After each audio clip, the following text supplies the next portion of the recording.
part en lion. C'est ça. Ils vont juste regarder. En donnant à dire.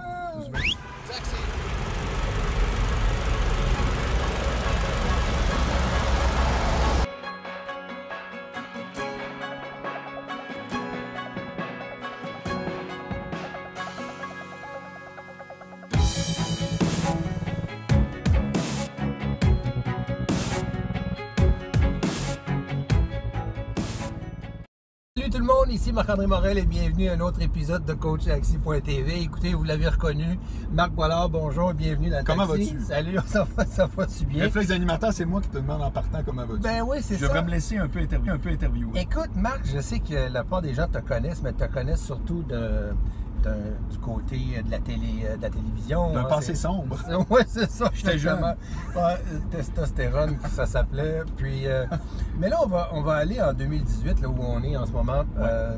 Cet été, moi, j'étais bien content parce que bon, ça fait un petit bout de temps que je te connais, puis que je te suis, puis que je t'admire et tout, mais que en plus, cette année, tu as encore réussi à cartonner dans un domaine qui tient à cœur, la radio. Oui.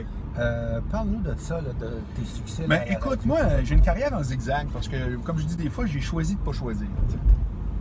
Ça fait que, ouais, avocat, puis humoriste, puis gérant d'artiste, puis blablabla. Puis, à un moment donné, on dirait que quand je suis revenu de Paris, j'avais fait le tour de tout. Parce qu'en 2009, j'ai donné 100 spectacles à Paris, des spectacles stand-up, littéralement. Incroyable. Puis, Puis en revenant de là, j'avais comme tout fait l'espèce de liste de projets que je voulais faire dans la vie qui était disparate, mais il y a un lien, c'est de la communication. J'étais un connecteur, j'étais un gars, moi. Ce que je fais, c'est que je place du monde ensemble, incluant moi dans le lot, là, si tu veux. Ouais. Puis là, c'est la radio qui a remonté. Moi, j'ai fait un stage avec André Arthur quand j'étais au Cégep Limoilou, je viens de Québec. Puis ça a toujours été un médium qui me porte bien. C'est comme si, mettons, je sais pas, moi, je fais de l'Internet, là, tu sais, j'ai un site depuis 2004. Monclasseur.com. C'est ça, bon, site de rencontre, puis ça roule encore. Puis ça, il y a un bout de moi là-dedans. Puis il y a un bout de moi, les quelques conférences que j'ai eu l'occasion de pouvoir faire. Ouais. Il y a un bout, mais à radio, c'est tout ça, comprends-tu? Ah oui. Ah oui? Ah oui, ah oui. Mais tu reçois du monde, je fais de la ligne ouverte, entre autres. C'est que tout à coup, tu connectes avec un peu tout le monde parce que tu as fait plein d'affaires, puis tu as été, si tu veux, attentif à plein d'affaires. Bon. Ça fait que cet été, ça faisait ma 5e année sur Cogeco, le réseau, à Montréal ou à Québec. Okay. Puis dont la 3e où j'animais Marc Boilard AM. C'est mon émission l'été, 9h30 à 11. Puis là, elle a vraiment, écoute, à chaque fois, tu le sens dans les commentaires quand quelque chose marche, mais là, c'est venu de la base. Ouais. Puis ça a donné lieu à ce qui est maintenant, je fais enfin partie de la famille officielle, c'est-à-dire, je suis le co-animateur avec Paul-Raphaël Charon, avec qui ça clique au bout, de l'émission du week-end au FM 93. Okay. Puis je sais que là, c'est l'ère d'aller que j'attendais depuis longtemps, c'est-à-dire en radio parlée, qui est la radio, moi, qui me branche le plus. Oui. Donc, celle où tu jases, puis il n'y a pas de musique, si tu veux. C'est ça. Mais je suis comme un extraterrestre parce que moi, j'arrive de la variété, puis j'arrive de la controverse en plus. Oui, oui. C'est que tu comprends que c'est tous des journalistes qui meublent les postes d'animateurs à Radio-Canada, 98.5, tu sais. Puis là, tu as Marc Boilard, là, tu sais, qui arrive là avec... Dans le même plat, oui. Dans la même... Fait que, dans le fond, je comprenais pourquoi c'était long. C'est que c'est pour la direction que j'étais déstabilisant. Mais le public s'en fout. Il écoute, il t'achète ici maintenant ou pas. Là. Tu comprends le raccourci que le public a avec n'importe quel métier public? Il existe parce que les gens ne s'occupent pas de ton passé, ils s'occupent de ce qu'ils voient ici maintenant. Okay. Mais les décideurs, eux autres, s'occupent de ton passé. Ils sont bourrés de crainte à savoir, blablabla. C'est qu'il a fallu que je démontre que non, je ne suis pas journaliste de formation, gagnons ça, mais je suis capable de dealer avec. Non, le gens, je ne parlerai pas de technique de Cruz à travers 2 chroniques d'actualité, tu comprends? Mais c'est le même, c'est la vie. Tu sais. Ouais. Mais quand même, tout ce que tu as, d'une certaine façon, résumé aussi, bon, où là, tu parles que c'est la radio qui a émergé cette année, puis j'ai lu des critiques cette année dans les médias de Montréal. Ça fait-tu un bout, tu penses, j'ai eu des journalistes de mon bord? Avant, j'étais une cible de choix pour n'importe qui voulait... Ouais, j'en doute pas. Là, mais là, tout à coup, d'avoir... tu fais référence à un article qui est sorti dans le journal. Mais tu le cherchais, je veux dire, testostérone. Ah ben oui! Tu as cherché la provocation, mais c'est ça. Non, mais attends un peu.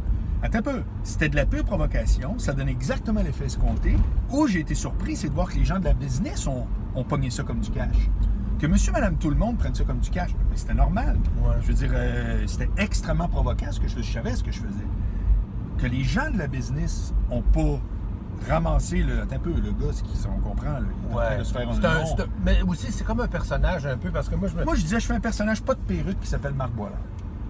Comprends-tu? Okay. Dans le sens que je sais que je suis provoquant, je sais que je fais tout ce qu'il faut pas faire, mais je le fais pas caché en arrière. Mais c'est une audace exagérée. Alors, si c'était à refaire, j'aurais un personnage. Mais c'est drôle que tu me parles, c'était à refaire, me faire un personnage, parce que moi, je lisais, parce que même si je te connais depuis 18 Ça, c'est tes mots croisés que tu fais. 18 ans à peu près, ouais, c'est ça. Non, mais c'est 3 pages de Wikipédia, vous irez voir ça, ça vaut la peine, c'est impressionnant, parce qu'il y a des enfants qu'on oublie, tu sais. Puis je me souviens avec Varda, puis tout ça. Ben oui, je regarde moi non plus. Je regarde moi non plus, ça, c'était de la provocation aussi. Non, beaucoup. pas tant, tu vois. Ouais, okay. C'était soft. Mais ce que je veux dire, c'est que là-dedans, t'as plein de... Pas de rôle, mais on parlait de personnages. C'est que à un moment donné, tes fans, parce que ça, c'est tes fans qui écrivent ça, c'est des gens qui sont... C'est pas toi qui écris ça. Ben non. Je peux pas aller depuis des années. Non, mais il faut que ça vienne de l'extérieur. Ceux qui connaissent pas le choix, ouais, Wikipédia, la manière que ça fonctionne, c'est que toi, tu as des gens donc, qui parlent du vrai... Marc Boilard, c'est intéressant parce que le vrai Marc Boilard, c'est un peu comme s'il était en train de prendre sa place, puis que surtout, c'est que c'était un personnage, entre guillemets, depuis toutes ces années-là, que ce soit à la télé, à la radio, là, puis il y en a plein de choses. Des livres même. Moi, j'ai écumé le sujet de la rencontre, puis du dating, tu peux pas écouter bien. J'ai des blogs, des conversations YouTube, je faisais ça il y a plus de 10 ans, là, quand même. Mais j'ai fait le tour grave aussi, ça fait longtemps. Ce qui me frappe le plus de toi, là, tu le sais, je te le dis à chaque fois qu'on se voit, c'est mon point droit. C'est comme... ça te frappe. Oui, c'est ça. Ça te frappe à chaque fois. C'est que moi, j'ai été... je vais en France souvent, puis j'ai déjà été dans des... j'ai été voir Anthony Cavana, justement, que tu as représenté, parce que tu étais gérant d'artiste, tu étais gérant d'artiste de François Morancy, de Jean-Michel Anctil et tout ça. Fait que, c'est quand même incroyable comme carrière que tu as, d'être tout le temps, comme tu dis, quand même, avec un dénominateur commun, mais il reste que tu as été capable de dire, ben moi, avocat, ça fait pas mon affaire, moi je vais aller faire ça. Avant ça, je vais aller faire ça.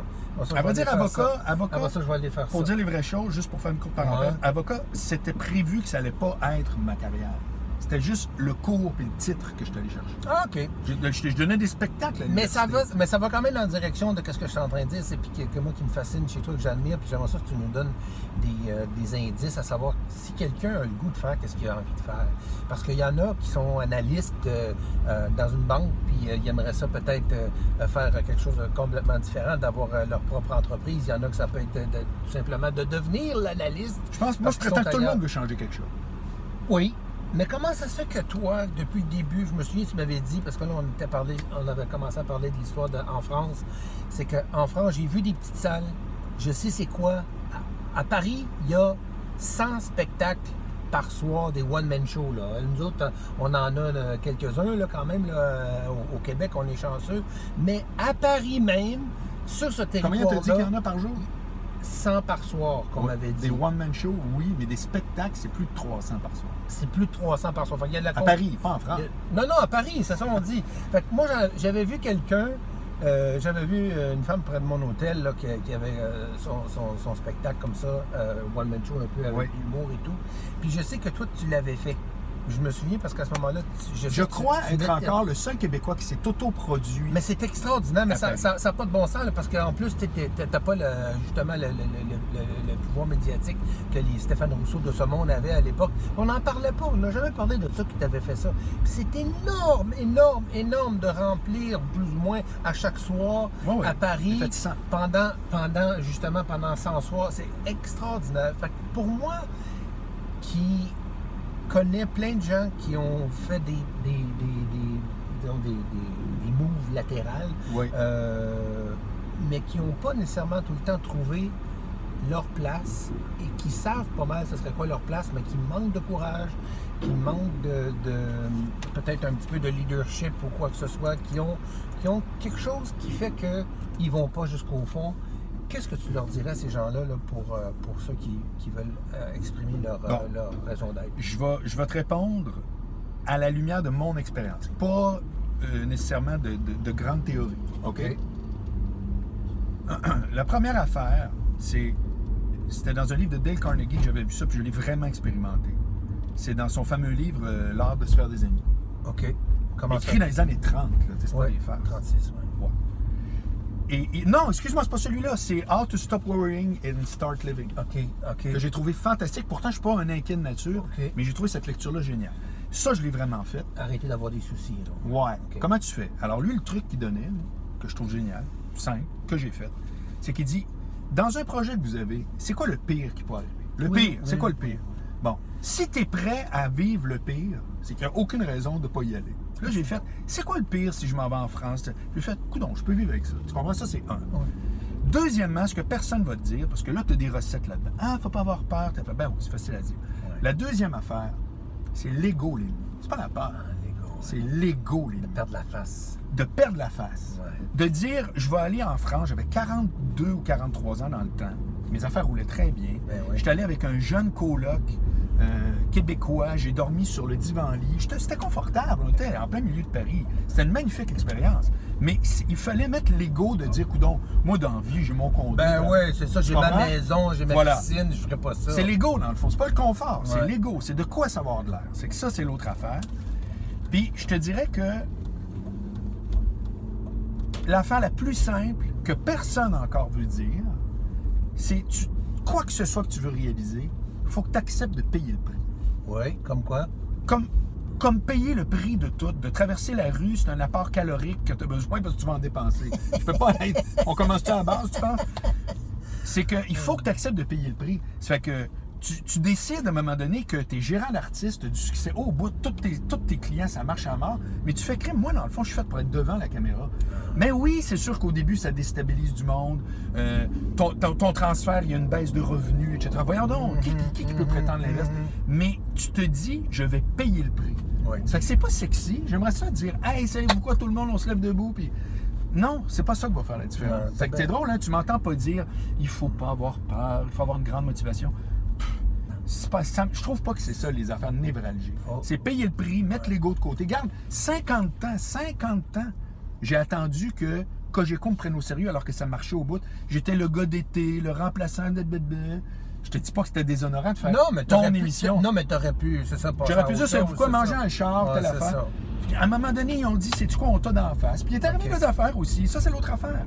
Le timing fait foi de beaucoup de choses. Quand Gilles Parent est parti du FM 93, c'est sûr que ça a libéré des chaises. Ouais. C'est sûr que j'étais le gars jusqu'à l'autre bord de la clôture qui attendait dans le bullpen pour passer. Pourquoi il devait en avoir d'autres, me semble? Oui, il y en avait d'autres, mais à même la station.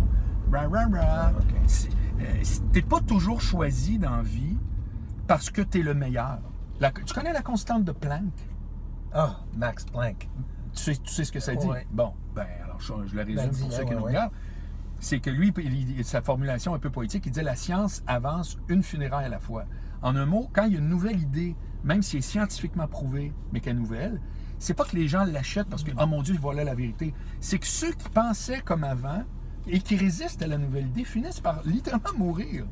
Puis les nouveaux arrivent en se disant, ben oui, on le sait que c'est de même, ça a toujours été de même. C'était exactement la discussion qu'on avait avant de rentrer dans l'auto par rapport aux baby boomers, puis avec les jeunes qui rentrent. Ça, c'est qu'à un moment donné, on finit par avoir des nouveaux courants année après année. Pourquoi? Parce qu'il y a des gens qui tombent en bas de leur chaise, puis il y en a des nouveaux qui poussent vers... Une de mes chums, Geneviève, m'avait dit, c'est drôle, il n'y a que de elle que j'ai entendu cette phrase-là. J'ai jamais relu ni avant, ni après, ni depuis, partout. La persistance brise la résistance.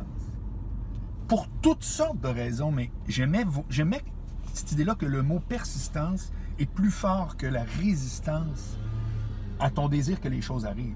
Oui, puis dans le fond, ce que tu disais par rapport à payer le prix, puis tout, je mets ça dans le contexte de quelqu'un, comme tu disais, bon, toi, tu avais 42 ans, ça t'a pas dérangé de dormir sur un... Ben oui, ça m'a dérangé, mais je te dis juste que je l'ai accepté. Ah, ouais, OK. Tu comprends? Faut mettre les bons mots. Non, c'est bien dit, c'est bien dit. C'était pas, mon Dieu, je tripe d'être sur un divan-lit. Mais mettons que... Mais c'était agréable, c'était une aventure, puis je me disais, ça prend ça. Ça fait partie de payer le prix, alors go, je m'en soucie plus. Ouais. Voilà. C'est comme les gens qui viennent me voir souvent pour devenir conférencier, puis ils en rêvent, puis ils veulent écrire un livre, puis ils veulent devenir écrivain, bon, puis des choses comme ça. Puis c'est ce qui est fantastique. Puis ce qui est encore plus fantastique, c'est que c'est des choses que les gens peuvent faire ça se peut. À temps partiel aussi, dans le sens que ça peut être...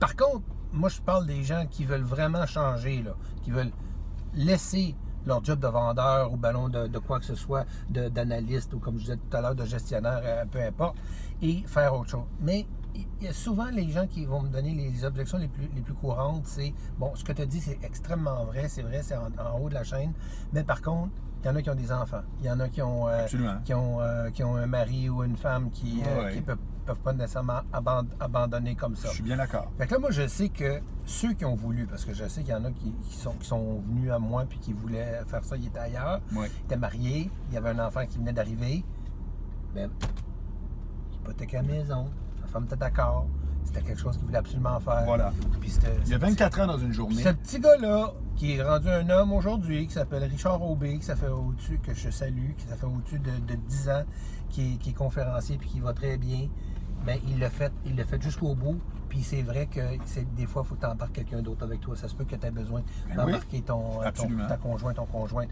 Mais ça revient quand même ton idée de payer le prix. De payer le prix, exactement. Puis de faire ce qui est nécessaire, mais en plus, c'est de le faire en fonction, pas juste de ce qui paraît bien ou ce qui nous tente, mais ce qu'on est vraiment. On disait tantôt que les gens ne se connaissent pas.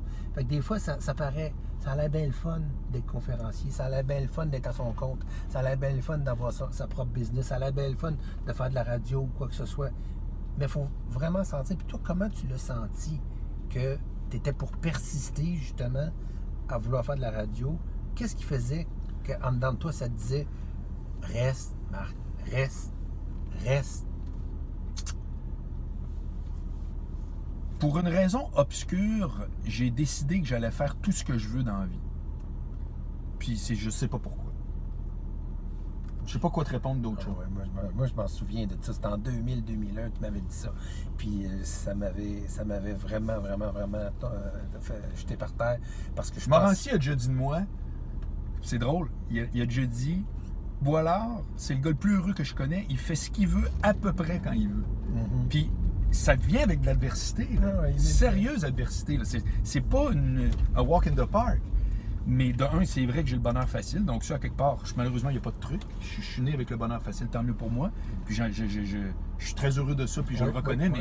Mais alors, qu'est-ce que je fais avec ça, par contre? Ben, c'est ça. C'est que je me dis, coudonc, je vais payer le prix. Sauf que payer le prix maintenant, c'est avant, c'est fini. J'ai fait ce que je devais payer le prix. Là, ce que j'ai l'impression, c'est qu'après tous ces zigzags-là, tout est en train de converger. Puis, comme j'ai toujours dit, ma table est remplie de beaux projets, mais il n'y en a pas assez de chaque. Okay. Là, depuis l'émission de radio qui vient d'embarquer, les week-ends 93, etc., je sens que cette période-là, elle vient d'embarquer sur un rail. Parce qu'il y a un effet synergique quand tu es dans les médias sur l'ensemble de tes autres projets, tu comprends? Ah oui, parce que veux pas, tu as de l'exposure. Tu as de l'exposure, puis là, tout à coup, il y a toutes sortes de propositions qui rentrent et tout. Ça fait que ça, c'est dans ma démarche à moi, mais quand tu parles des gens, mettons, qui voudraient faire un projet, se lancer à leur compte, ou etc., il y a le même parallèle, mais qui n'est pas à une échelle médiatique ou publique. C'est-à-dire que ce que tu veux, c'est te faire connaître, etc. Là, on rentrerait dans toutes nos discussions qui me fascinent énormément, c'est-à-dire, c'est quoi une bonne idée? C'est quoi une bonne idée? C'est quoi un projet qui a du potentiel, etc.? Ouais. Ça, c'est tout un autre pan aussi, que les gens sont rarement avec une vraie expertise. Moi, je prétends qu'une bonne idée, une vraie bonne idée, là, quand tu en parles à ton entourage, ils trouvent tout qui est mauvaise. Exactement. C'est ça que j'ai dit pour mon dernier livre. Tout le monde. Ouais. C'est ça que j'ai dit pour mon dernier livre. Ça n'a pas de bon sens. C'est même. Ouais, je suis dedans. Oui, je sais exactement. Parce que, non, mais pense-y. Si tout le monde trouve que c'est une bonne idée, ça veut dire qu'elle n'est pas nouvelle.